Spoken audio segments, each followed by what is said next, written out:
Okay. All right.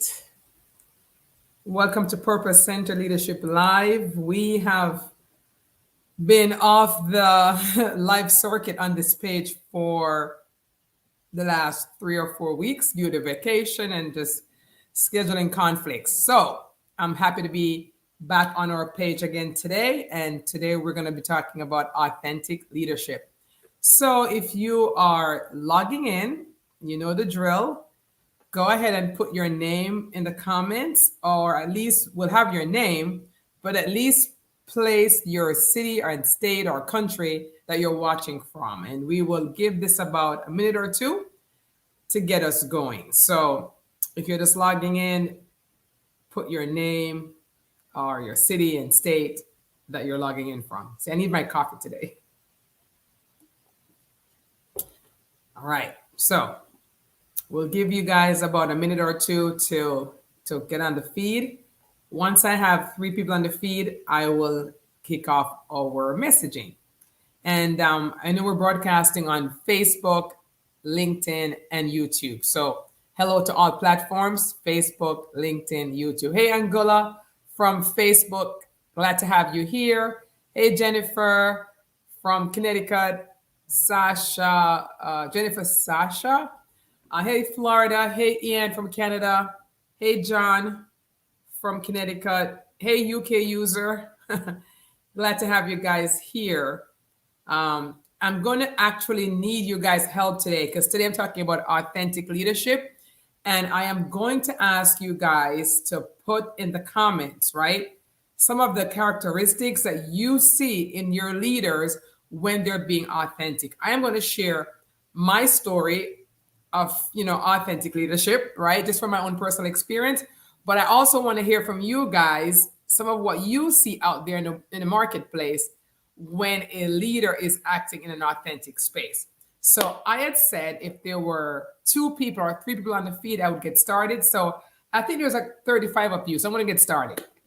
Thank you guys for joining me. I love doing these lives. I get to meet so many of you, and it just gives me a lot of energy. So today I'm going to talk about authenticity in leadership. About a week or two ago, I was asked to speak on this very topic at my alma mater in Florida, the Palm Beach Atlantic University, to speak on leading leading with authenticity as a woman in leadership. And at first I said, well, men need to be authentic too. But the feedback was yes, but they wanted a woman's perspective. So I'm going to jump right in. And I started my talk there with a story. And I'm going to give you a brief outline of the story. So it was, 2002 or so, or maybe 2004, dating myself. But I found myself in a boardroom, right, with an all-male board. And let me just say this. There's no male bashing here. My biggest supporters are male. My husband is my largest supporter, my hugest supporter, my ride or die. So I found myself though in a boardroom with an all-male board, and we were having a real challenge with a decision. Pretty much what had happened was that I had felt called to start a nonprofit agency. I had made this known to my pastor, who had a nonprofit agency, Shell, at the time. And we made a deal that I would back my vision into his nonprofit if I helped him with his idea. Now, his nonprofit was dormant for 4 years, so there was nothing going on. So, but for me, I wanted the Shell company. It allowed me to get to my vision quicker. And so we made an agreement. And so we started. So I began launching my vision and began helping him with his vision. And so after about a year and a half, as fate would have it, right, my vision was taking off really big. And so I was being asked in this board meeting to put my vision down and pursue his vision solely. And I was making the case that I really felt called to the vision that God had given me. I really felt called to, really helping those people in the community, getting beyond the walls of the church, so to speak, and getting into the community and helping people, whereby his vision was more of a it was a good vision too, but it's more about publishing books. And so we had this dialogue going on for 2 hours, and again, that pressure was there for me to really buckle or resign. And so right around the 2.5 hours, there was a shift in the atmosphere where one of the board members, who was at the time the major donor, said, "Look, these are two great visions, but I really feel myself being pulled towards the vision that Sharon has, right? Myself." And so that was quite a bit of a surprise, but the media began to shift towards my directions. Next, another board member agreed. And to make a long story short, they decided to override the chair and of the board and to pursue my vision, right? Because it was already bearing fruit. And the first point I want to make is that it is so easy, right? To let go of your authentic self. I could have, right? I could have embraced that vision, but then I knew I would have quit not long after, because I would not be embracing what I really believe. And so the first point I want to make about authenticity in leadership is you have to be courageous. You have to own your truth.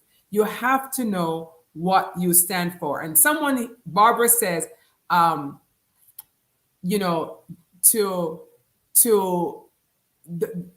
authentic leader is aligned with personal values.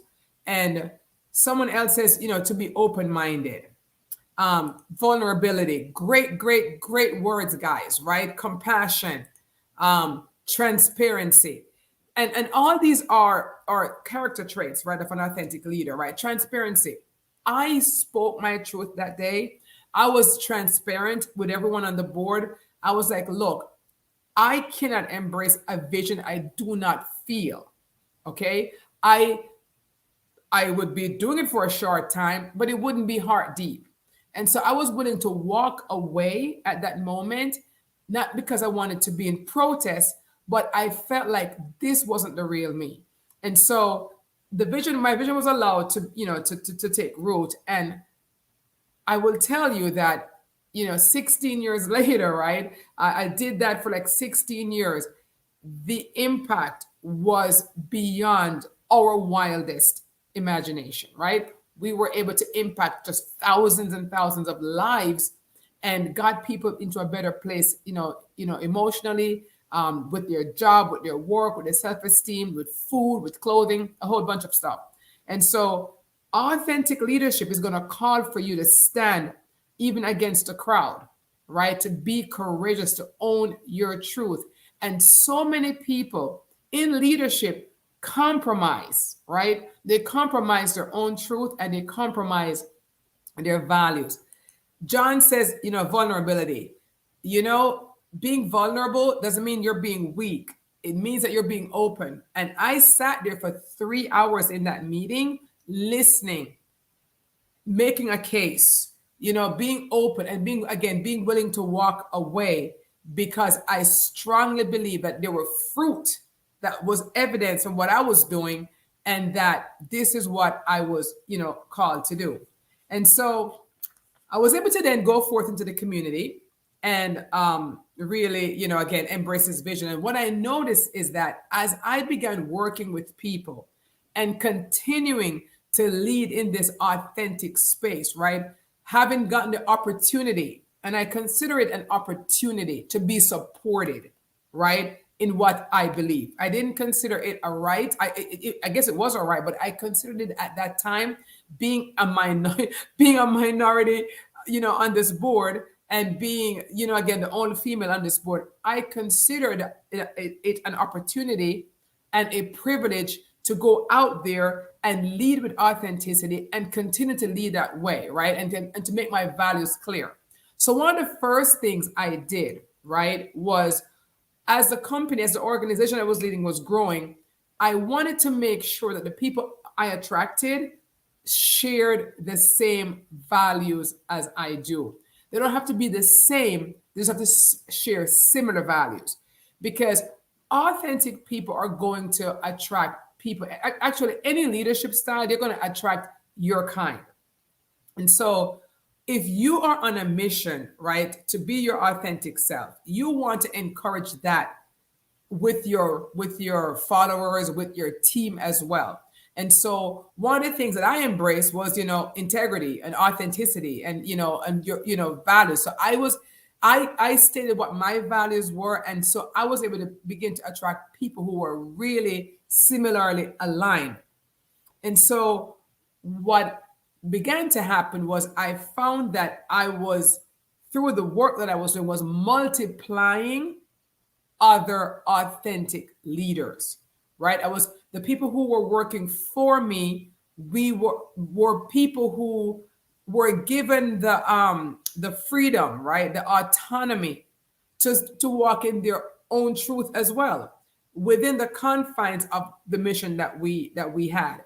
And so as a leader, if you're a leader who promotes authenticity, I would also suggest that you encourage that in your up and coming leaders. And they may not always do things the way your style, but if you embrace authenticity as a leader, allow the people who you're mentoring and pulling up to operate in their authentic voice as well.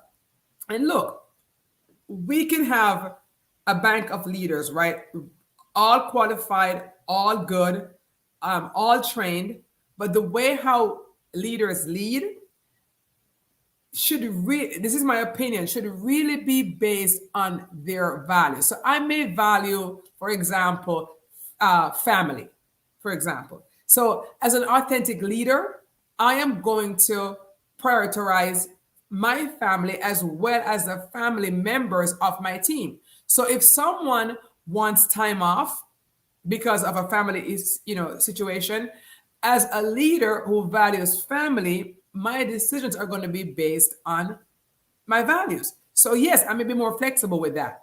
There are other leaders who value other things, right? They may value hard work, and I do too. But they're going to always want to push that hard work ethic, productivity ethic, with their team, and that's fine too. Because this is why I said it's so important to attract those people who are aligned with your values.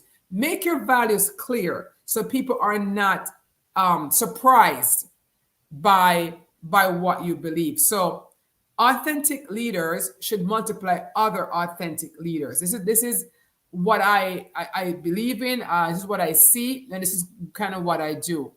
Everyone has a different way and a different style at looking at things. And the beauty of being authentic is knowing what you're good at, knowing what you believe, knowing what you value, being open, being vulnerable, and sharing that with your team. I think I've shared a story on here in the past about Justin Khan, that guy from Twitch who had sold, Twitch and started another company. And he wanted to be a CEO. He felt like it was time for him to go to his next level and become the next great big CEO. And he got some funding, about $75 million worth of VC funding, and built a company. But the truth was the company did not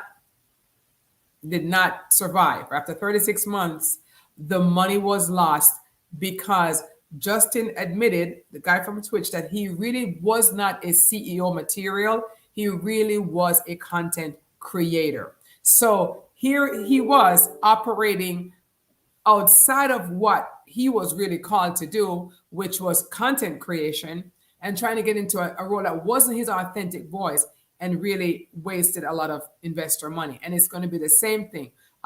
Caldwell said honesty. And Caldwell K, I would say the honesty should first begin with you.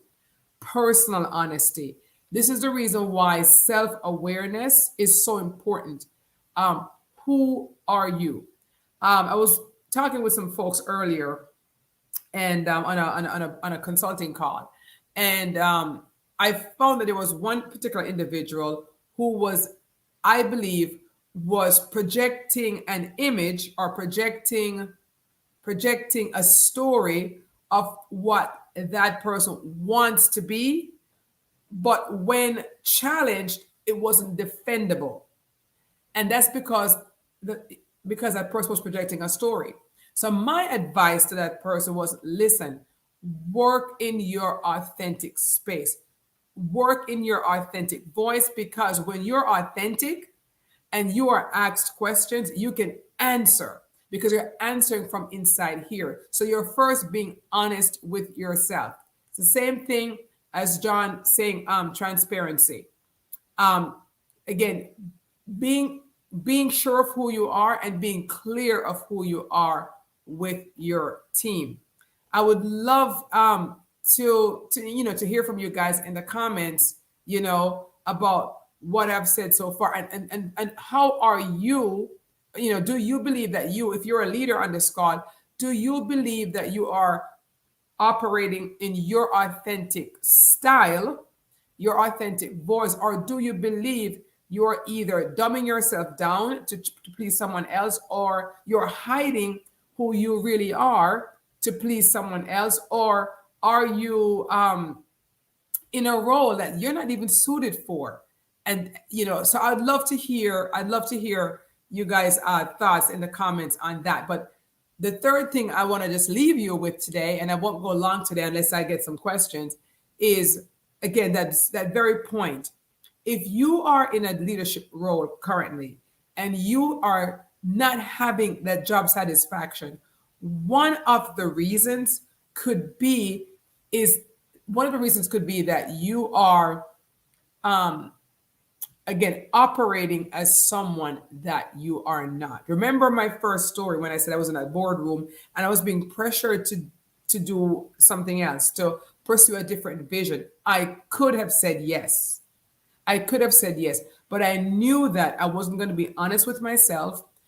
I wouldn't serve my people well, the people who would be following me well, because I didn't really have that internal buy-in, right? That internal confirmation. It wasn't there. And so, my question to you as leaders is, are you currently operating authentically as a leader?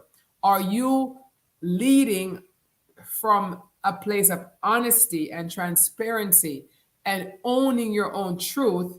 Or are you fitting into a mold, to keep your job or to please someone else?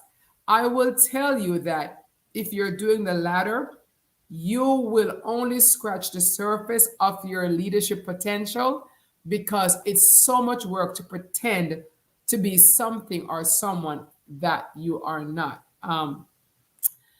Barbara says, I agree that you have to continue to test yourself that you are being authentic and use others you trust to do so also. I agree. I agree. Ask people too, as Barbara says, ask others to tell you if they think that, you're showing up as they know who you're to be.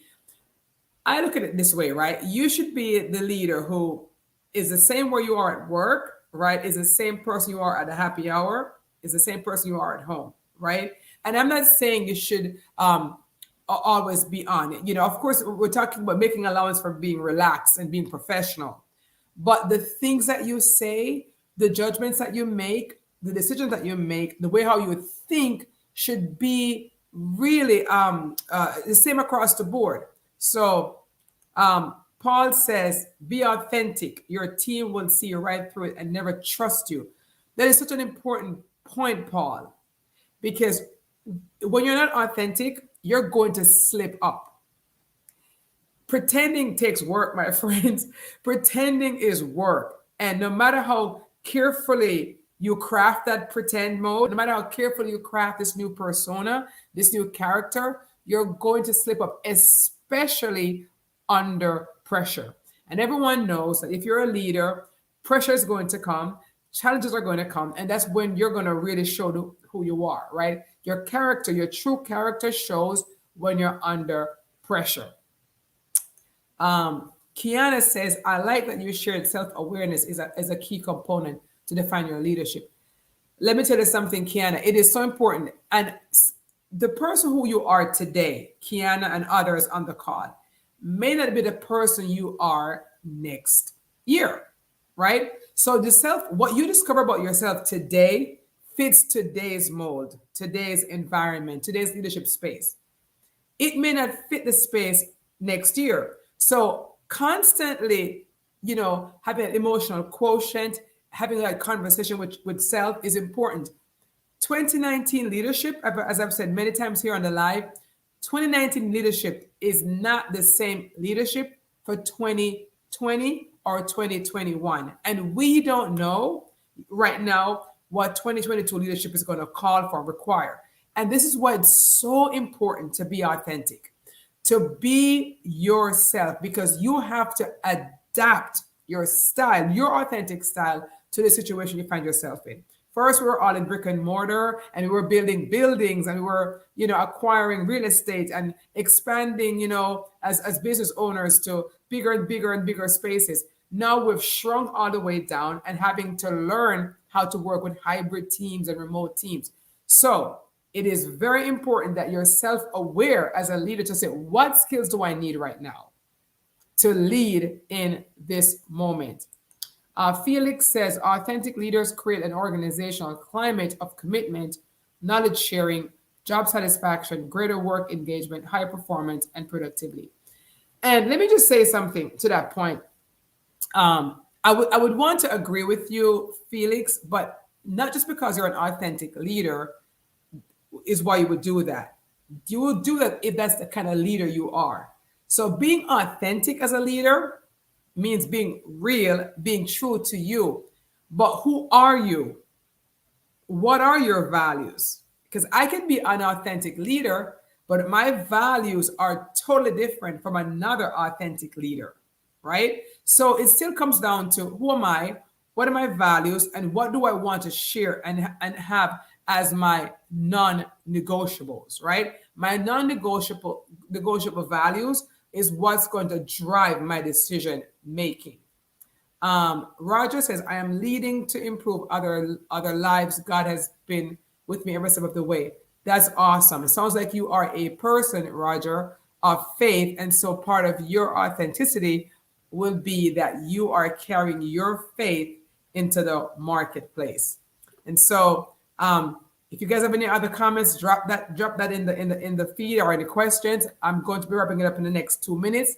But for me, again, the first point I want to say is authenticity requires courage. If you're going to be a true authentic leader, it doesn't mean you're going to be popular or your opinions will be popular or your viewpoints will be popular, but you will be real and you'll be real with yourself. And the people who you attract will be people who like your style. And this is why it's so important that you don't pretend to be someone you're not, because, as someone said earlier, your team will see right through you. So if you are watching this show and it is between 2 to 3 p.m. Eastern or 2 to 2:30 p.m. Eastern, you are watching live. But if you're watching any other time outside of that, you are team replay. So you can still leave your questions. Do hashtag team replay and ask your questions and leave your comments. And for those of you on Facebook, thank you for tuning in, Roger and Angulan, and on those of you on YouTube as well. Thank you so much, guys, for tuning in. And in the feed as well, let me know if there are any particular topics that you'd like me to cover on these weekly lives. I'm going to be having another live this Thursday at 9:30 a.m. Eastern.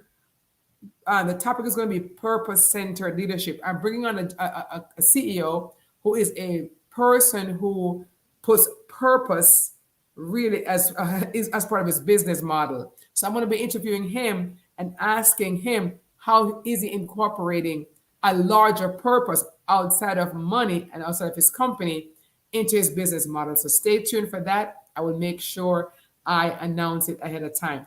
Thank you so much, guys, for tuning in. And like I said, if you have any questions, just leave it in the comment. Thank you, Barbara, for tuning in, and thank you, Jennifer, and thank you guys for watching each and every week. Take care and God bless.